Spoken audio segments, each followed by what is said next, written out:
Good morning. My name is Amanda Newton, and I serve on your Board of Trustees. My pronouns are she, her. I choose to share pronouns because I want this to be a brave, inclusive space for all. Whoever you are and wherever you have come from, the Unitarian Universalist Church of Akron welcomes you. We are delighted you have joined us this morning, and it is our hope that all will find this a place of peace, harmony, and dignity. We offer a special welcome to anyone who is new to our congregation. Please contact the church office if you would like to learn more about us or visit our website at uuakron.org. We gather here on ancestral lands of other peoples, some of whose names have been lost to time and knowledge, of the abundant hunting and fishing grounds and trading paths of the Erie and the Haudenosaunee, of lands sought as refuge by the Lenape of the coastal Pine Barrens, who came seeking a home of peaceful coexistence. We are on the lands of trees and rivers, of abundant forests and great waters. May we, in our living and gathering here, honor this home of many, commit to repairing our relationship to the land and native peoples, and live in gratitude for its gifts. We have a few announcements this morning. Music reparations for today are collected in the box on the piano, or you can use the small envelopes in the pew. The bookstore will be open today during coffee hour. Join us for the Hunger Walk today at 2 p.m. It'll be a great time and a great cause. Next Wednesday, May 6th, the Chronic Illness Support Group will meet on Zoom. If you have any questions, please ask me, or you can email me. Stewardship of the Earth Zoom meeting Thursday, May 7th at 7 p.m. For questions, please see Whitney Shuttleworth. May 9th is the Mother's Day brunch at 11 a.m. Please RSVP to Angie Laakso. May 10th is the UUWA plant sale during coffee hour. Drop off plants and gardening items that morning to the patio. Postcards for Justice continues on Fridays at 6 p.m. Additional details, links, and information can be found in our weekly emails and on our website at www.uuakron.org. Visit us on Facebook. As we gather each week in the joy and comfort of community, we take these few moments to reach out and greet each other personally, especially those we have not seen or who are new to us or the community. Please join me in widening our welcome.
Good morning. Good morning.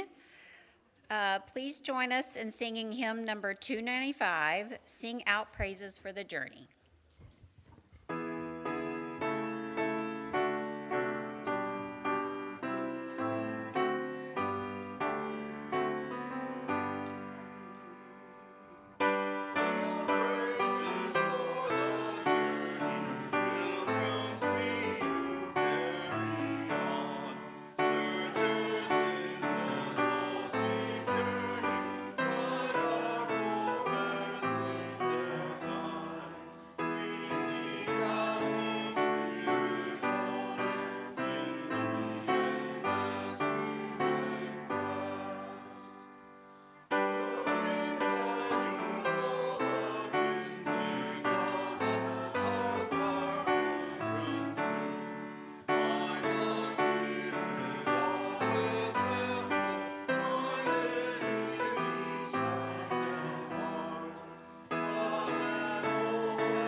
You may be seated.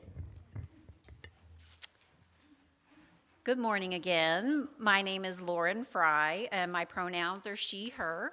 I welcome you all to church today, and I am so glad to see you.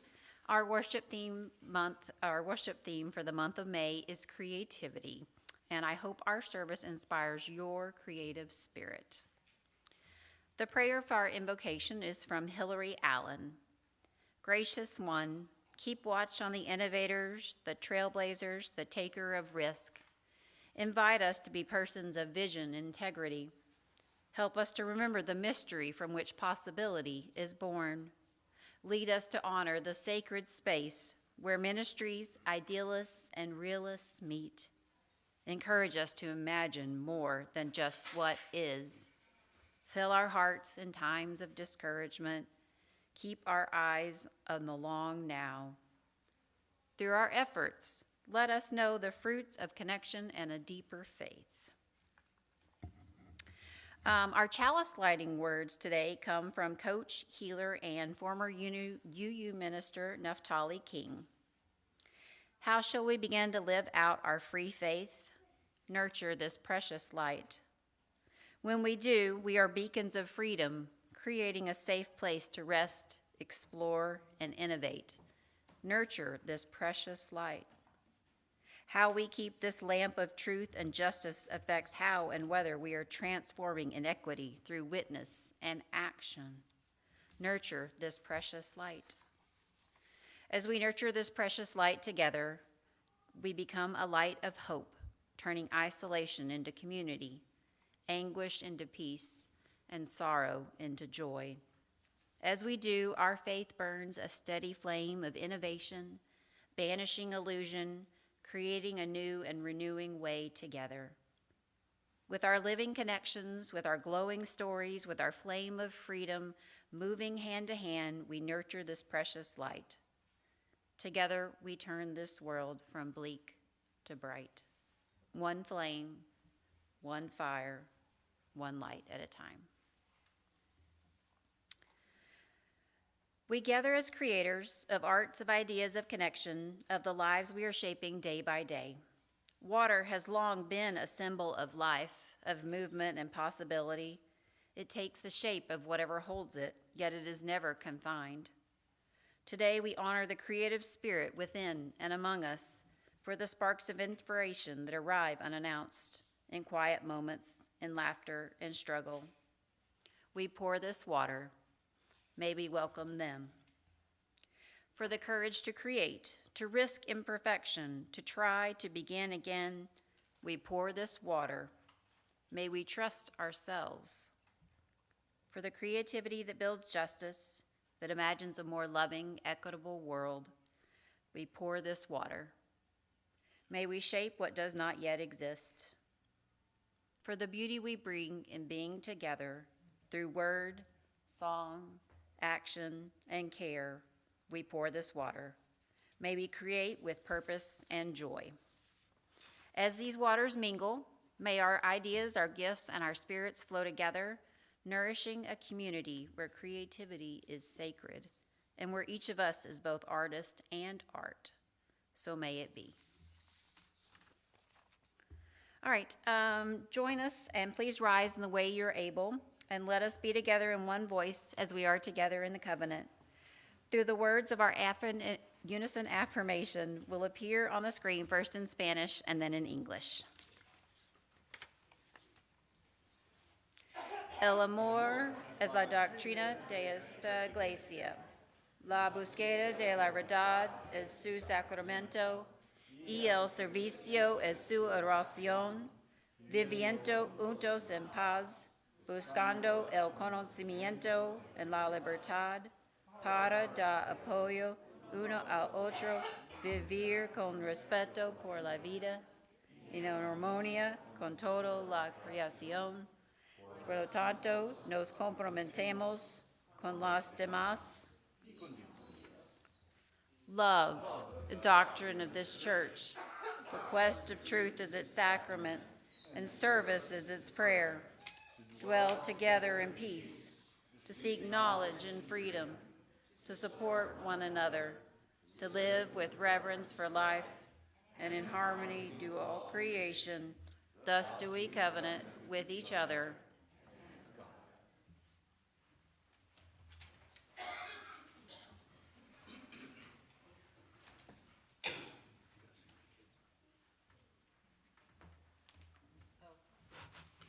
Please join in our song as we sing our children to their spiritual education classes.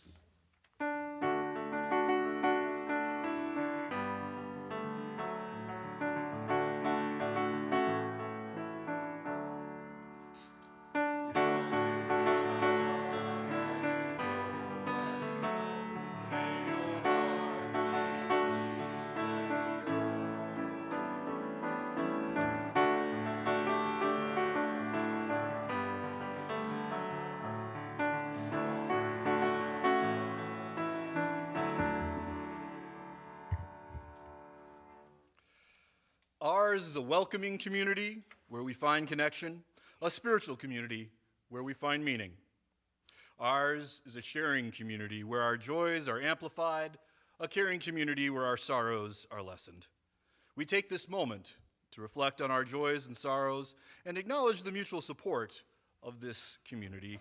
If you'd like, you may come forward and light a candle in silence as an expression of a special joy or sorrow.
We celebrate with those who have experienced joy, and we hold in our hearts those who struggle in the midst of sorrow.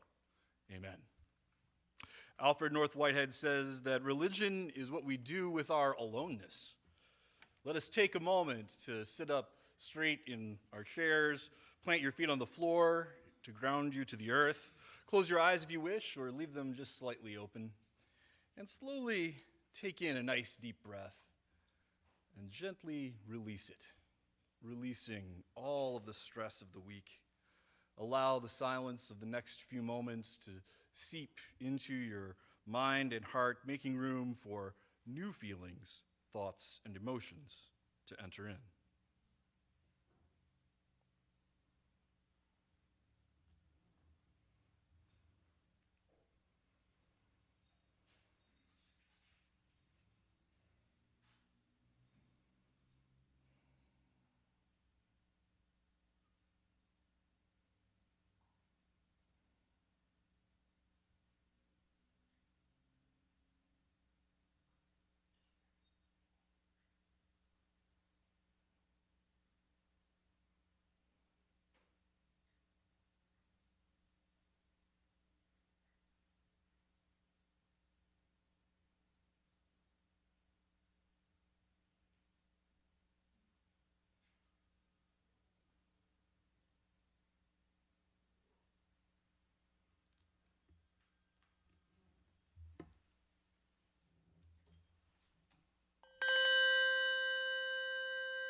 Our reading this morning comes from this small book, At Home and Creativity, by Reverend Bruce Southworth, who was at the time minister at Community Church in New York City, I believe.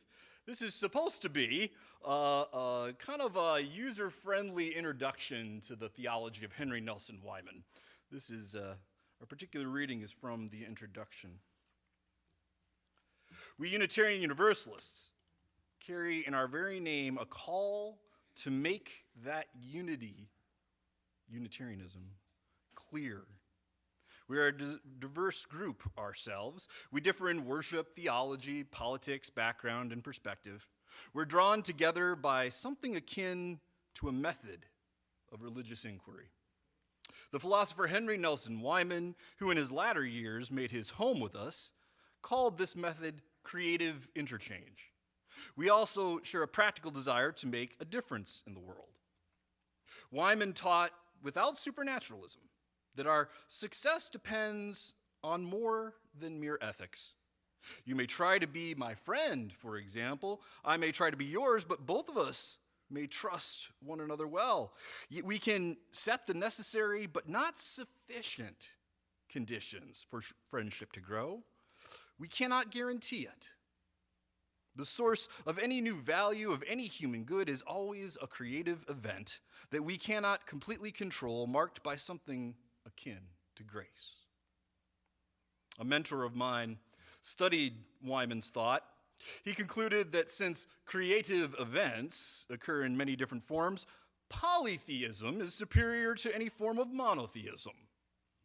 Impressed with this insight, he found an occasion to preach a sermon on this theme to the Unitarian Fellowship of Carbondale, Illinois, where Wyman, then in his 80s, was a member.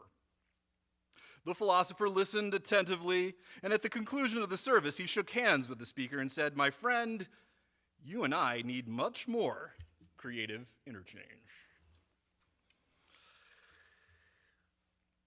The Unitarian Universalist Church of Akron is a sanctuary of love and welcome to all, living our values through ministries that care for the earth and for each other. At this time, I invite you to make a donation to the church. You may do so in the sanctuary or on our website with the Give button, or by scanning the QR code in the order of service. And just to reiterate one of our announcements, we do have reparation box that is available there. Your giving uplifts all of our ministries within these walls and in the wider world. Thank you for your generosity.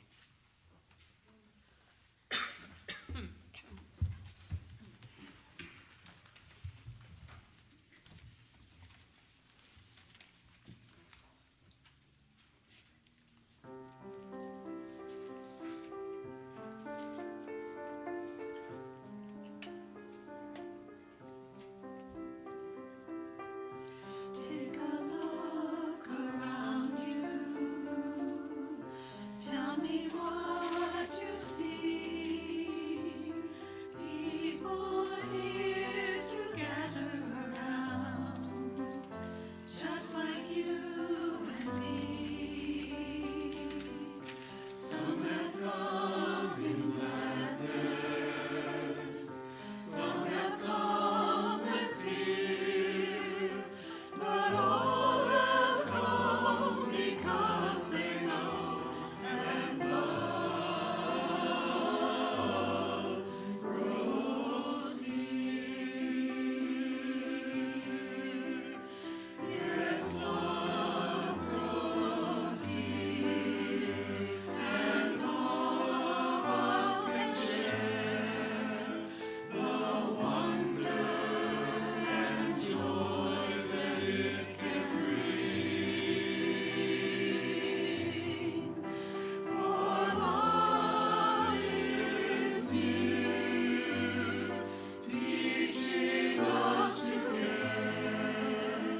Some of us are lonely, some have many friends, some lives just beginning, some are near the end, yet we come together, knowing we are here.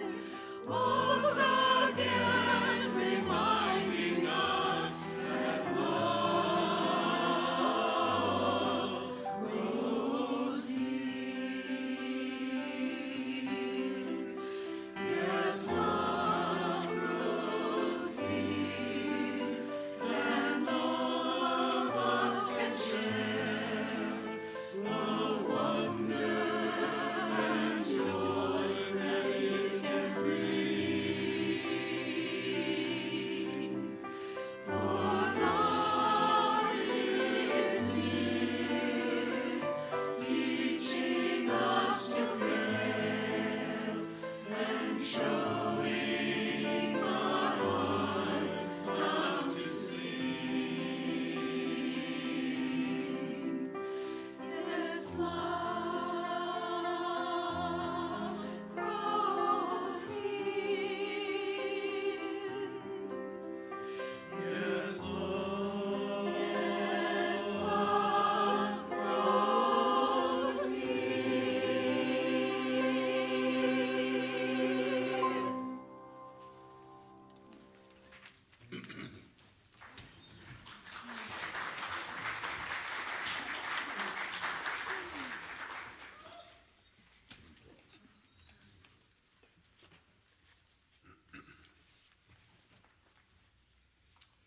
We live in a time of both war and peace, in an age that thinks in binaries and rejects those who straddle or even accept as real the many shades of gray between only two choices.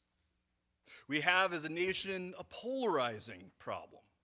The most obvious and no doubt most tragic is the war that is not a war between the US and Iran, but that one's dependent upon the war between Democrats and Republicans. And there's even a war within the right between the hawks who see American adventurism in the Middle East as a financial opportunity and doves who loathe foreign wars, especially in the Middle East, and preach America first. The latter group often includes a healthy dose or two of anti-Semitism for good measure. And when the only move you know is division and isolation, it makes it hard to come together for a new and creative solution. We've gotten so used to this setup where the two sides considering the same problem are inextricably locked into their positions. Neither gives an inch, and there are no new ideas to move us out of this stuck predicament. Ironically, the very thing that Trump needs to end the war is exactly what his escalationist mindset won't allow him to do: find a compromise that works for everyone. Our politics has been this way for a while now. In this point in our history, it's easy to ask why our system is even set up like this. There's supposed to be, note I didn't say there was, I said there's supposed to be limitations on the president, on Congress, on the Supreme Court. Power should be split between these three branches. It is limited and partial for any one of them. This is intentional on the part of our founders. Wouldn't another way have been more effective or efficient? Perhaps. However, the experience of living under a king with unlimited executive power and then leading a revolution against that king made the founders wary of unlimited, unchecked power. Those are the historical facts. However, I think there's a deeper insight into human nature that is at work in the founders' vision of governmental division of power. This may be, I guess, a little bit more philosophy or perhaps theology than what most historians would dare to venture, the division of power gives incentive to creativity. Since no one has unchecked power to get their way 100% of the time, it forces people to have to talk to each other, thinking of something new and developing an alternative vision, what President Barack Obama used to call the natural selection of ideas. When we consider the perspective of other people, particularly people that have different points of view than our own, then there exists the possibility for a richer, more authentic form of community. The vision they create together has power and can inspire for generations to come. And ironically, limitations lead to creativity. As my dear friend Hope Johnson, now of blessed memory, used to say, conflict is an invitation to a deeper relationship. Now, as Loren mentioned, creativity is the theme for the month of May. Creativity and the creative process were of particular interest to a Unitarian theologian in the early 20th century called Henry Nelson Wyman. Wyman was a student of Alfred North Whitehead and his so-called process theology. Wyman believed that every moment of existence is a moment of creativity. Creation was not a single event or moment that happened a long time ago at the Big Bang or in the first chapter of Genesis. According to Wyman, creation is happening all the time. Every moment comes into existence by an act of God. It's, of course, important to consider Wyman in light of his times and the problems that he was working to address. Wyman emerged at a time when Unitarianism was deeply divided, an ironic state of affairs for a denomination with unity in its name. There were two camps, Christians or theists, who believed that there was a God, perhaps as described in the Bible, perhaps as described by Henry David Thoreau. The other camp were the humanists. These were kind of the new kids on the block at the time, and they believed that the sacred exists within the human experience. They took a scientific approach to the world, and therefore were skeptical of more traditional or conventional definitions of God. We normally equate humanism with atheism, but that's sort of an oversimplification.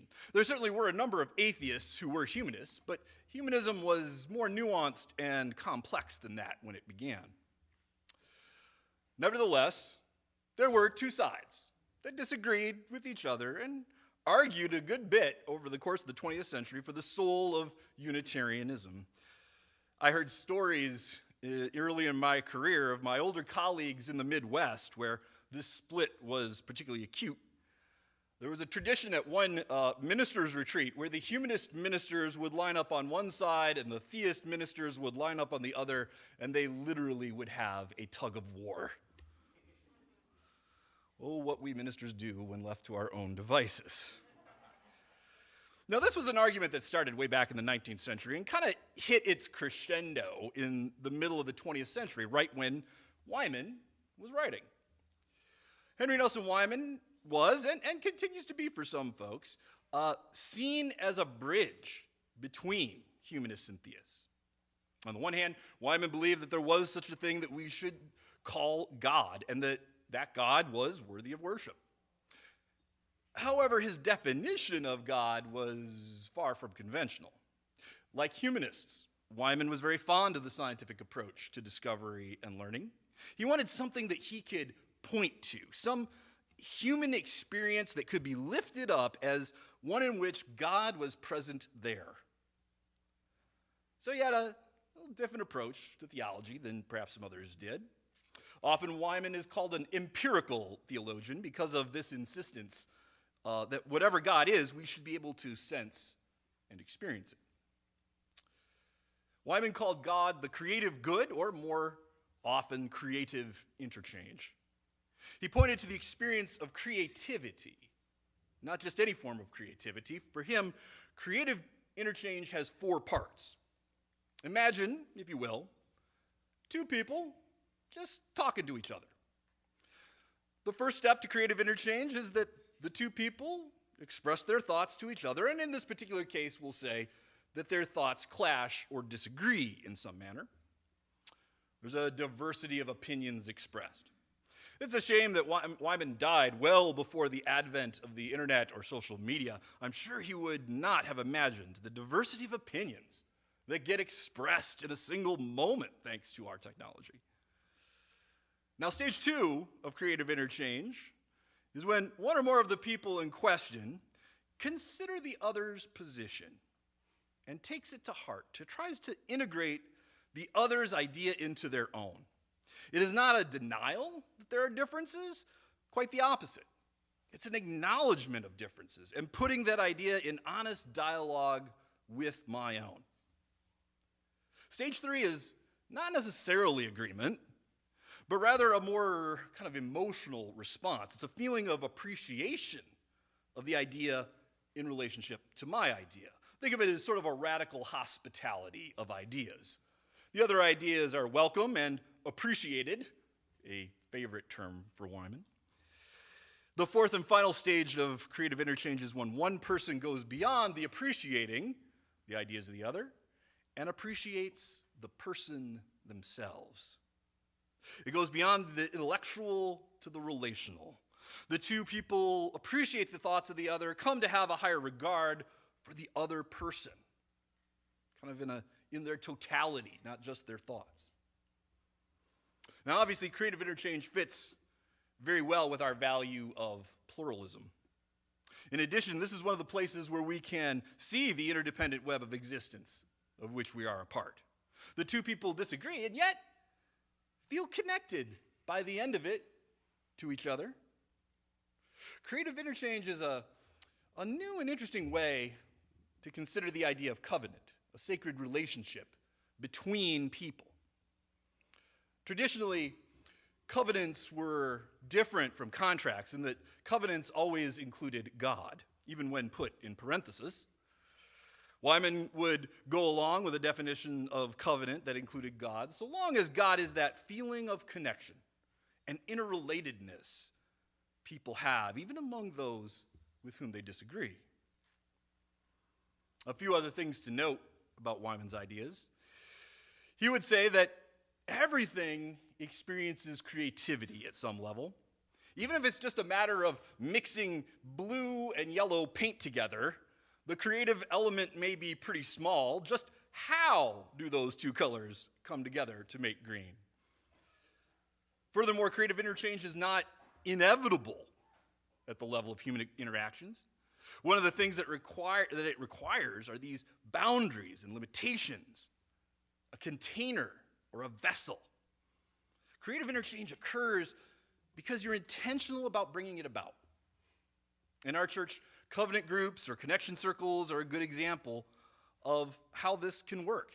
These groups have a covenant, a set of agreements that all participants agree to, and together they create a safe vessel for creative interchange. This process allows for new relationships to begin and for old relationships to deepen. Creative interchange is a delicate and precious thing. Most of the time, it falls apart somewhere around stage 2. As I mentioned, between the internet, social media, podcasts, and all the apps on our phone, there are no lack of opinion expressed out there. We can get exposed to all kinds of things if you had the mind to. But most of us, most of the time, don't take all those divergent opinions to heart. Of course, the challenge for us is that there are too many coming our way at any one time. In Wyman's day, there might have been some opinion expressed in a newspaper editorial, or maybe your neighbor who didn't agree with you. Now we literally have opinions and thoughts all throughout the world coming directly to us in our phones that we carry around all the time. It would be impossible to consider them all that deeply, particularly when they come from bots or non-humans in other countries. The result is that we can wind up living in something of an opinion bubble. We consume news and information from a perspective that we mostly agree with. We friend and follow the people on social media that we mostly agree with, shielding ourselves from the bombardment of divergent ideas that can lead to a state of being comfortably numb in our own assumptions. Yet, too, overexposing ourselves to MAGA feeds and websites can be damaging to our mental health, which is doubly true for vulnerable groups that the administration and its followers enjoy exploiting.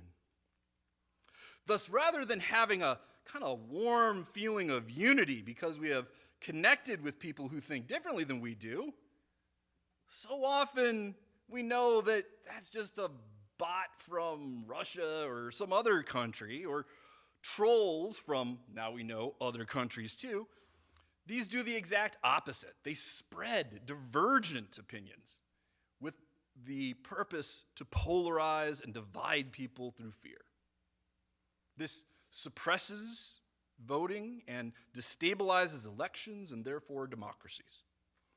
In other words, we live in a world that is 180 degrees away from the conditions necessary for Wyman's vision of God.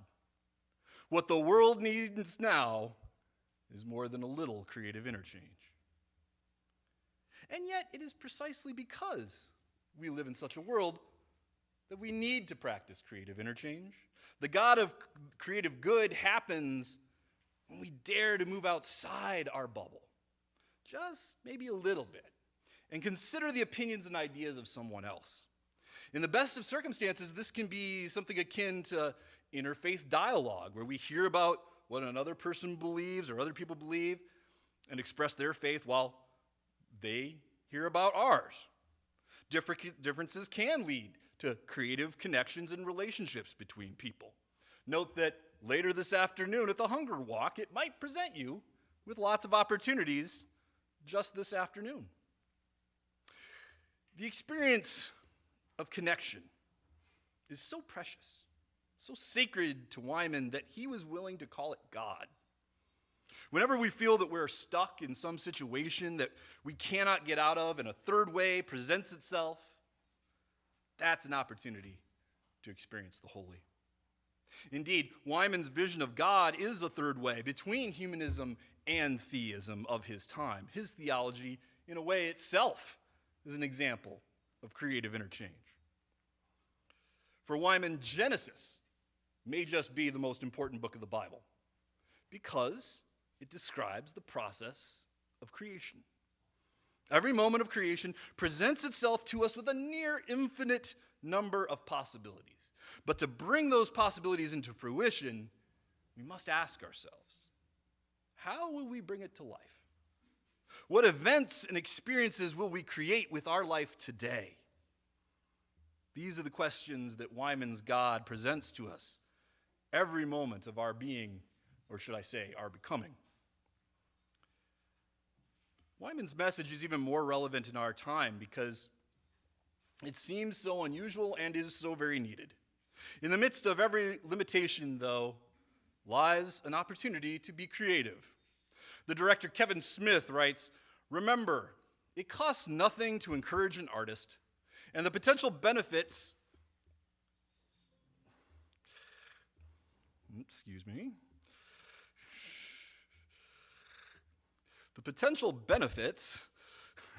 are staggering. A pat on the back to an artist could one day result in your favorite film, or the TV show that you love to binge watch, or the song that saves your life. Discourage an artist, and you get absolutely nothing in return, ever." Kevin Smith suffered a near-fatal heart attack, a few years back. And he wrote about that event, how facing death and his own non-existence made creativity all the more important to him, all the more urgent. He saw how important it was to leave something behind, a legacy that showed just how much life mattered and made a difference to others for the better. The only thing that we leave on after we shuffle off this mortal coil is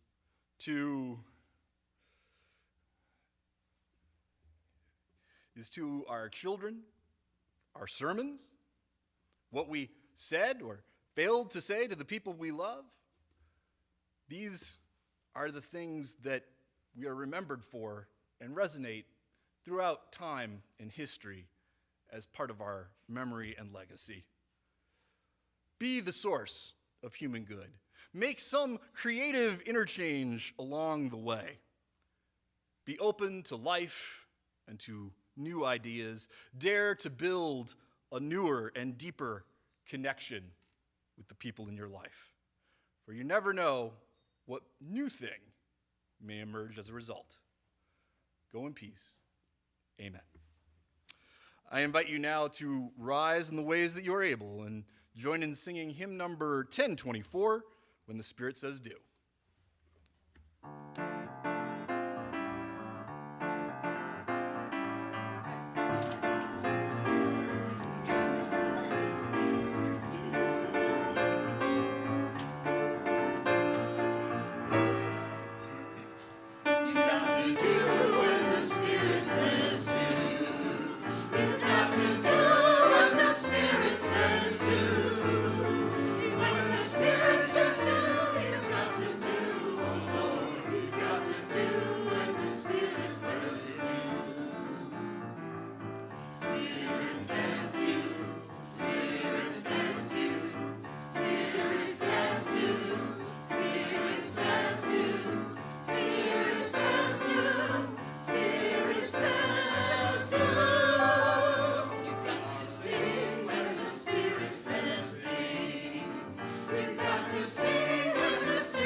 Our chalice extinguishing words come from Man's Search for Meaning by Viktor Frankl. Meaning is deeply personal. There is no universal purpose in life, only your purpose in your life. Instead of asking, what can I get from life, Frankl suggests we ask, what does life ask of me? Purpose is uniquely molded within each of us. Meaning is found in service to others. Generosity is not just an ethical virtue. It is at the core of self-actualization. The paradox of a meaningful life is not found in seeking our own fulfillment, but in giving ourselves away. I ask that you take your light today and shine it for all to see.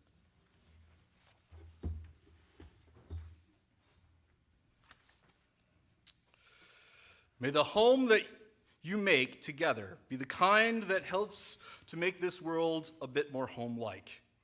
May it be a place of virtue and of honor, of hospitality and of peace, where all who come in peace are welcomed and where the young are wisely nurtured. Above all, may you find such fulfillment there that you never cease to reach out in love and concern for others, so that those who follow your lives will have cause to rejoice, not only in your happiness, but in your brave and generous living. Amen.